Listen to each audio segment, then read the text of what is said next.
លួចក្រាស់ជាច្រើនឆ្នាំមកហើយទីបំផុតទម្លាយនៅពេលកម្ពុជាតារាចម្រៀង K-pop កូរ៉េខាងត្បូងលោករ៉េងមកសម្ដែងនៅកម្ពុជា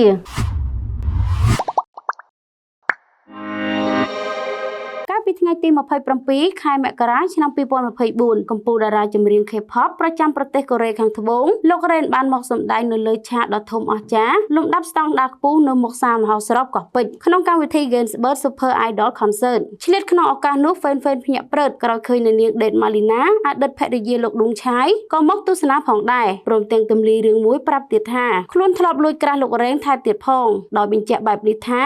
បងណាហ្វេនរ៉េនដូចអូនដែរអូនលួចក្រាស់តាំងពីនៅតូចក្រូចឆ្មាគូបញ្ជាក់ថាមិនមែនមានតែអ្នកនាងដេតម៉ាលីណាទេដែលបានលួចក្រាស់តារាចម្រៀងកូរ៉េរូបសង្ហានេះមាននារីជាច្រើនបានលួចក្រាស់ផងដែរហើយសង្ឃឹមថាថ្ងៃណាមួយបានជួបបរិសុទ្ធក្នុងសុបិនរូបនេះតែទីបំផុតពួកគេបានជួបតាមបំណងប្រាថ្នានៅគ្រាដែលរ៉េនឬនៅកម្ពុជាគេស្គាល់ថាឈ្មោះលីយ៉ុងជេមកសម្ដែងនៅកម្ពុជានាងខ្ញុំខៀវសិរិពីធី SK Hot New TV